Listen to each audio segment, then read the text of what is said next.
A fines de los 90, el TCG estaba conquistando el mercado global a gran velocidad. Las cartas Magic estaban instalándose como una marca de renombre y Pokémon teniendo un apogeo cada vez más grande gracias al enorme éxito mundial producto de su anime, lo cual llevó a que el TCG sea cada vez más masivo y no era extraño ver a niños jugando en colegios o en sus barrios. Es ahí que la empresa chilena Salo, la cual por supuesto en su momento merece su propio video, encargada de la venta de álbumes, stickers, además de historietas, entre otros varios objetos de colección, lanzó quizás la mejor idea de esta empresa, la cual llevaría a crear su producto insigne en el futuro. En el año 1999, y producto del creciente interés sobre la ufología por los cada vez más comunes avistamientos ovnis y programas emitidos relacionados a lo mismo, el en ese entonces director creativo de Salo, Iván Cardemil, tuvo la idea de sacar un álbum sobre esta temática, por lo que juntaría un equipo totalmente nuevo para la ilustración de este álbum, el cual cobraría más relevancia con el paso del tiempo. Siempre hemos mirado hacia el cielo para tratar de entender extraños fenómenos. Ahora, mira hacia tu kiosco porque llegó Invasión Alien, un álbum de otro mundo. Y sé que ustedes al menos reconocen sus nombres: Mauricio Herrera, Waldo Retamales, David Bueno y Cristian Aguirre. Pero poco menos de un año después, Salo lanzaría al mercado el álbum que sería la piedra angular para dar inicio al juego de cartas más exitoso creado en Chile, Mitos y Leyendas. Y ahora ya está en kioscos el álbum Mitos y Leyendas. Descubre la mitología y fantasía heroica en cada una de sus asombrosas láminas. De Salo, lo más entretenido. Así es, antes de las cartas existió un álbum, el cual su objetivo, aparte de vender por supuesto, era introducir a los niños a los mitos y leyendas tanto chilenas como universales por medio de llamativas imágenes. Pero don Iván Cardemil sentía que este álbum era diferente a la mayoría de sus álbumes, pues era muy educativo para niños y jóvenes de la época, lo cual le permitía aprender mientras se divertían.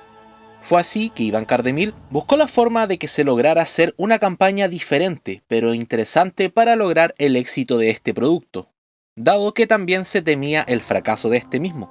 Fue así que Mauricio Herrera, uno de los ilustradores, tuvo la idea de hacer un juego de cartas tal como era Magic, pero obviamente usando estas ilustraciones llamativas para así repercutir de mejor manera en el mercado.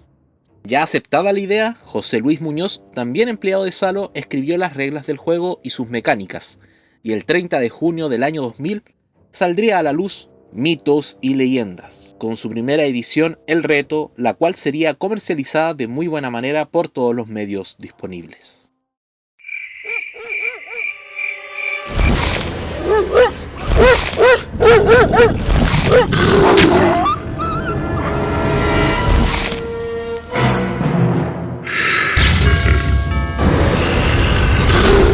Estábamos esperando. Bestias, criaturas, dioses y mortales se reúnen para enfrentar el reto de Mitos y Leyendas, el nuevo juego de cartas coleccionables de Salo. Prepara tu estrategia porque tú puedes ser el héroe. Mitos y Leyendas. El reto tomaba mitología nacional y universal, la cual se plasmó en 126 cartas que causaron el furor entre niños y adolescentes, por lo que 3 meses después lanzaron una expansión de 48 cartas llamadas El Reto X. Lo que llevó a Mitos y Leyendas, el juego número 1 del reino, el cual era el eslogan de este juego de cartas, se convirtiera en un éxito y por consiguiente nuevas ediciones de cartas saldrían a la luz, saliendo en noviembre de ese mismo año Mundo Gótico, el cual se enfocó en la mitología de vampiros y licántropos. Con la llegada del 2001, 2 ediciones harían su debut: La Ira del Nahual, basada en la mitología e historia mesoamericana y América del Sur, y le siguió Ragnarok, basado en la mitología nórdica. Para el año 2002, la cofradía sería presente como edición y esta haría un recopilatorio con todas las ediciones y cerrando ese mismo año con Espíritu de Dragón, edición basada en la mitología china y japonesa, concluyendo así con esta edición la primera era de Mitos y Leyendas. A fines del 2002, Salo saca un compendium con las cartas más icónicas de cada una de las ediciones, la cual fue comercializada de una manera extraordinaria y con los varios torneos ya organizados de este juego de cartas, y el éxito rotundo de las ventas de sus productos, Mitos y Leyendas ya rivalizaba con los tres grandes del TCG a nivel nacional, desplazando en muchos casos a Magic, Pokémon y Yu-Gi-Oh! En gran parte debemos decir que era por el precio de los mismos, ya que las cartas Mitos y Leyendas se volvieron una opción más económica para los bolsillos de los padres de la época. Un ejemplo aproximado es que los sobres de Mitos y Leyendas en sus inicios costaban 500 pesos, algo así como $0.50, mientras que los sobres de Yu-Gi-Oh!, Pokémon y Magic variaban entre los 2.500 y 6.000 pesos chilenos, es decir, entre 3 y 6 dólares, lo que por supuesto era una clara diferencia. Sumado a esto, Mitos y Leyendas comenzó a hacer colaboraciones las cuales le daban una mayor distribución. Ejemplo de ello fue en el mismo año 2003 cuando tuvo una colaboración con Icarito, la cual era una revista suplemento educativa que venía junto al diario La Tercera.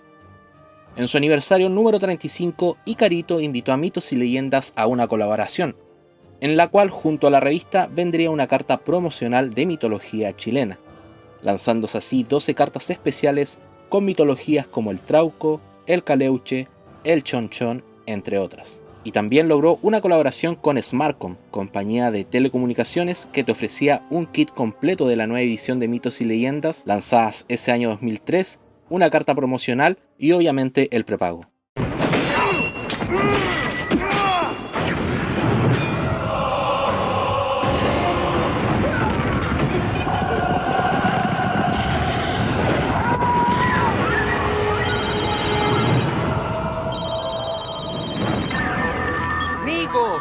Estaba a punto de ganar el juego. Compra un kit prepago OK y Smartcom PCS te regala el set de Mitos y Leyendas, con 50 cartas de estrategia, una carta especial OK, arena de juego y un CD original de Mitos y Leyendas. ¿OK?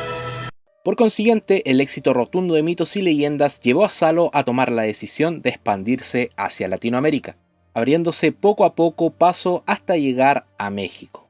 Con esta nueva jugada, Salo tomó la decisión de hacer algunos cambios de equipo, llegando José Luis Flores como nuevo editor y escritor de Mitos y Leyendas, naciendo así con este cambio la segunda era con el formato primer bloque, lanzándose el 28 de febrero del 2003 Espada Sagrada, la cual estaba basada en Camelot y la leyenda del rey Arturo, naciendo para mí la época dorada de Mitos y Leyendas. Entre atormentados dioses, furiosos dragones y poderosos magos, heroicos caballeros enfrentan un mágico conflicto. De la oscuridad de los tiempos surge una luz de esperanza. Alas eternas, acero y honor, bola de fuego y mazo errante son tus armas para enfrentar este conflicto.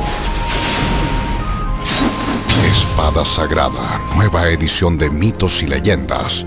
Y el 13 de junio del mismo año saldría su expansión de 64 cartas, Cruzadas, la cual se centró en los guerreros que participaron en esta campaña militar de la Edad Media.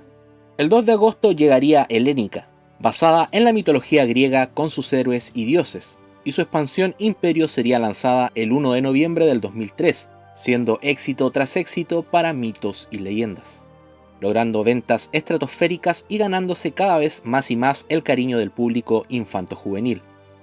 El 6 de marzo del 2004 llegó Hijos de Daana, la edición basada en la cultura celta de Europa Occidental, con foco en Irlanda, y el 17 de julio del mismo año se lanzó Dominios de Ra, siendo cada edición de segunda era más exitosa que la anterior.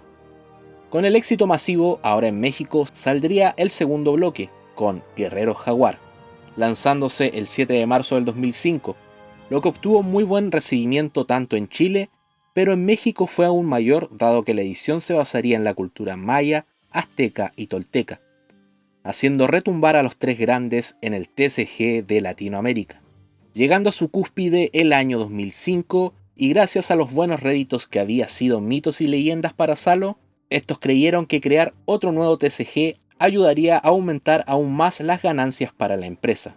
Así que José Luis Flores desarrolló el juego Humankind, lanzado el 1 de octubre de ese mismo año. Y este quizás sería uno de los primeros grandes errores de Salo, ya que no tuvo el éxito que se esperó, pero por el contrario Mitos y Leyendas seguía encumbrando las ventas de Salo con sus nuevas ediciones como Barbarie, Reino de Acero, Hordas y Héroes, las cuales habían evolucionado en sus habilidades teniendo mejores y más potentes estrategias, y convirtiéndose Mitos y Leyendas en una marca fuerte no solo en Chile, sino que en toda Latinoamérica, la cual lo llevó a dar el siguiente paso, salir de su zona de confort a principios del año 2006. Salo quería ir más allá, por lo que preparó una impresión de Mitos y Leyendas en inglés y alemán, con la edición Espada Sagrada. Al ver Salo su tremendo éxito, no dudó un segundo en buscar nuevos mercados para su producto, que ya estaba más que certificado como un éxito. ¿O no? Las nuevas ediciones en inglés y en alemán fueron un total fracaso, y no se lograron las expectativas esperadas en los países donde se comercializó, por lo que no intentaron seguir imprimiendo otras ediciones en esos idiomas y se enfocaron nuevamente en su público ya establecido. Pero para el año 2007, a pesar de que las ventas seguían siendo buenas para Salo, gracias a Mitos y Leyendas, no eran las mismas de antes, ya que un cierto sector de su público se estaba alejando de este TCG, por lo que decidieron agregar nuevas rarezas a las cartas para así llamar la atención nuevamente de su público. Y es así que en las ediciones Código Samurai, Katana, Piratas, Triada y Héroes de Chile salieron cartas ultra reales y SP. Aunque sinceramente esta estrategia no fue tan efectiva, sumado a leves cambios en las mecánicas del juego que llevó a muchos jugadores a abandonar finalmente Mitos y Leyendas, por lo que Salo tuvo que actuar nuevamente. Lo primero fue hacer una renovación en la carta misma, así que le cambiaron el diseño a la parte posterior de la carta, lo cual no fue bien recibido. Segundo, llevaron a cabo la edición Inmortales. Esta buscaba traer de vuelta las cartas más queridas de cada edición, como Zeus, Cronos, etc. Pero esta vez con nuevos diseños, lo cual no obtuvo los resultados esperados, pues los jugadores no les gustaron del todo los nuevos diseños. Y llegó un error terrible con las siguientes ediciones, Dunas y Orígenes. Con estas ediciones sacaron habilidades en extremo buenas o rotas, por lo que el uso de cartas de ediciones anteriores quedaron obsoletas, pues las habilidades de estas cartas nuevas eran tan buenas que solo podían ser contrarrestadas con cartas de la misma edición, lo que hizo que Mitos y Leyendas ya no tenga vuelta atrás y pendía de un hilo. Lo que tenía en jaque no solo a Mitos y Leyendas, sino a Salo mismo. Así que la empresa Salo buscó una forma diferente de reencantar a los fans de las cartas y buscaron el origen, un álbum. Cosa que no era una idea tan innovadora, pues Mitos y Leyendas ya había tenido varios álbumes con el paso de los años. Además incluyeron cartas poderosas en los sobres de láminas, por lo que era más plausible comprar este tipo de sobre de láminas que los sobres de cartas comunes, ya que era muy difícil obtener cartas raras por este medio, lo que fue una tremenda jugada de Salo, pero fue una mala jugada, pues se vendían más los sobres de láminas, los que tenían menor valor, y te permitían obtener seguro una carta rara. Por otro lado, se vendían muy poco los sobres de cartas que eran más costosas y tenías menos probabilidades de tener cartas raras. Esto también llevó a que el valor de las cartas raras bajara mucho, pues era más fácil obtenerlas. En ese mismo año, 2008, llegaría una nueva edición, Insurgentes, pero esta vez Salo apostó más por el público mexicano, pues ellos llevaban menos tiempo con este juego de cartas, y Guerrero Jaguar y Vendaval habían sido una locura en este país por incluir su mitología en el juego. Por tanto, Salo dejó de lado al público chileno, su público de origen, un gran error, y le apostó al público mexicano. Así que Insurgentes se basó en la Revolución Mexicana, pero la verdad es que no tuvo el éxito esperado, lo que llevó a que más y más público deje de lado Mitos y Leyendas. Salo seguiría apostando a Mitos y Leyendas y lanzó Profecías y Éxodo. Pero aquí hago un paréntesis y tengo un comentario personal, ya que debo admitir que yo salí de Mitos y Leyendas con la edición Piratas y desde ahí no jugué y guardé mis cartas, y un día mi primo me rotó un duelo con cartas de Éxodo y me ganó en un turno. Es decir, el público que se alejaba de Mitos ya no podía regresar, pues sus cartas quedaron totalmente obsoletas, dado las habilidades rotísimas del juego actual, convirtiéndolo en un juego desbalanceado. En el año 2009 llegaría la edición Vikingos, la cual sería la última edición de Mitos y Leyendas con el formato de cartas que conocíamos, pues para el mismo año 2009 llegarían 3 nuevas ediciones para Mitos y Leyendas: Conquista, Trincheras e, irónicamente, la última, Apocalipsis. Pero ya Mitos y Leyendas no era Mitos y Leyendas, pues el formato de las cartas, La mecánica y temática eran algo totalmente diferente de lo que fue el origen de Mitos y Leyendas. Y tras las pérdidas y bajas ventas que tuvo Salo desde el año 2008, llevó a que en enero del año 2010 Salo se declarara en quiebra y que la editorial Panini comprara sus derechos. Uno de los últimos proyectos de Salo fue la película basada en Mitos y Leyendas llamada La Nueva Alianza, la cual vería la luz posterior a la quiebra de Salo, en agosto del año 2010. La película se mantuvo por 3 semanas en cartelera y fue vista por 9.586 espectadores chilenos, destacando que 2.673 de estos espectadores asistieron durante el Día del Cine Chileno, el 31 de agosto, cuyas entradas valen 1.000 pesos chilenos, es decir, un poquito más de $1, logrando una recaudación total de 74 millones de pesos chilenos, teniendo un presupuesto de la película de 400 millones de pesos. La película había sido un desastre total, no solo en taquilla, sino también en la crítica, y díganme, ¿cómo una película puede ser buena si tiene este concha su madre actuando en ella? Cerrando de muy mala manera la historia de Mitos y Leyendas, el juego número 1 del reino. El juego que compitió contra los más grandes del TCG en Latinoamérica había llegado a su fin. En el año 2014, Clue y Phoenix trajeron nuevamente de vuelta Mitos y Leyendas, con la edición Furia, lo cual trajo mucha alegría para muchos jugadores que extrañaban el juego, pero que también no convenció a todos. Aún así, desde el 2014 hasta la actualidad, Mitos y Leyendas ha logrado seguir vivo con las más de 20 nuevas ediciones lanzadas, con muy buenos diseños y ediciones bastante legendarias como eran las antiguas y primeras ediciones de Mitos y Leyendas. Por lo que 1000 en la actualidad sigue siendo jugado por miles y miles de antiguos y nuevos jugadores que esperan que un día este hermoso juego de cartas logre regresar a estar en el podio que merece, luchando contra los más grandes como en antaño y nuevamente convertirse en el juego número 1 del reino. Debo admitir que a pesar que junto cartas Pokémon y de otras varias tipos como Magic, One Piece y más, Mitos y Leyendas sigue teniendo un lugar en mi corazón, pues me envía a recuerdos de mi infancia, junto a mis amigos jugando este hermoso juego de cartas, ya sea en mi población, junto a los amigos de mi barrio o en mi escuela, donde pasábamos tardes enteras disfrutando de la belleza de estas cartas. Tal vez Salo ya no exista como empresa, pero no podemos dudar que seguirá viviendo en el corazón y en el recuerdo de cada uno de nosotros. Es por eso que agradezco a Salo y Mitos y Leyendas por ayudarme a tener una infancia única y hermosa.